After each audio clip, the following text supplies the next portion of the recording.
Hi. இப்போ இதில் அடுத்தது என்ன பண்ணலாம் அப்படின்னு பார்ப்போம். இப்போ பாருங்கள், நான் இந்த மாதிரி ட்ராப் ஷேப்பில் இந்த மாதிரி ஒரு 4 அளவுக்குள்ள ஆன்டிக் பீட்ஸ் எடுத்துருக்கிறேன், கோல்டன் பீட்ஸ். அதில் இந்த மாதிரி கிராஸாக ஒன்று, அந்த பக்கம் ஒரு வி மாரி பண்ணிவிட்டு நடுவில் ஒரு ட்ராப். ஸோ இந்த மாதிரி 3 கோடு போட்டுட்டு நீங்கள் பண்ணலாம். நான் அதுவும் பண்ணி காமிக்கிறேன் லாஸ்ட்டு. நான் இது இப்போ கோடு போடாமல் அந்த 4 அளவுக்கு இடம் விட்டுட்டு நான் இந்த மாதிரி பண்ணுறேன். ஸோ இப்போ அடுத்ததுக்கு இது நடுவில் வந்து 3 ரவுண்ட் பீட்ஸ். ஸோ இந்த மாதிரி 3 ரவுண்ட் பீட்ஸ் கிடைக்கும். ஸோ அதில் ஒன்று ஃபிக்ஸ் பண்ணுறேன்.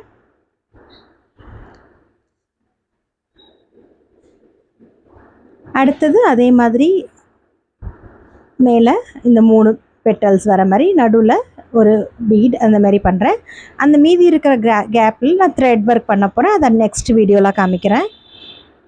ஸோ நார்மல் நீடில்லையே நம்ம ஆரி ஒர்க் மாதிரி அழகாக பண்ணலாம். ஸோ நான் அதை வந்து 1 by 1 நான் ஏற்கனவே 2 வீடியோ போட்டிருக்கேன், ரெஃபர் பண்ணிக்கோங்க. இதுக்கு முன்னாடி உள்ள பீட் ஒர்க் எப்படி பண்ணேன்ட்டு அதில் காமிச்சிருக்கிறேன், அதை ரெஃபர் பண்ணிக்கோங்க.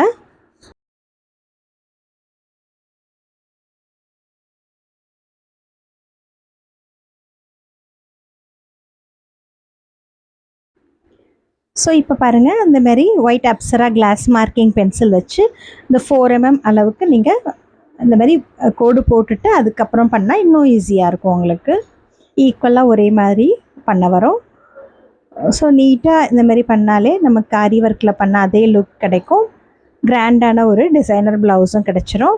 ஸோ நெக்ஸ்ட் வீடியோவில் அந்த த்ரெட் ஒர்க் எப்படி பண்ணுறதுன்ட்டு காமிக்கிறேன் இதோட. ஸோ இந்த வீடியோவும் உங்களுக்கு யூஸ்ஃபுல்லாக இருக்கும்னு நினைக்கிறேன். பின்னாடி பாருங்கள், இந்த அளவு தான் உங்களுக்கு நூல் தெரியும். ஸோ ஸ்டிச் ப்ளவுஸ்லேயும் நீங்கள் இந்த டிசைன் பண்ணலாம். ஸோ நல்லா 2 தடவை நாட் போட்டுட்டு துணியில் விட்டு கட் பண்ணிவிடுங்க. ஸோ ரொம்ப செக்யூர் ஆகிடும். பாருங்கள், இப்போ நான் அந்த ஆரி ஒர்க்கில் பண்ணியிருந்தேன்ல, அதே ப்ளவுஸில் அதே எஃபெக்ட் கிடைக்குது பாருங்கள். ஸோ நெக்ஸ்ட் வீடியோவில் பார்ப்போம். பாய்.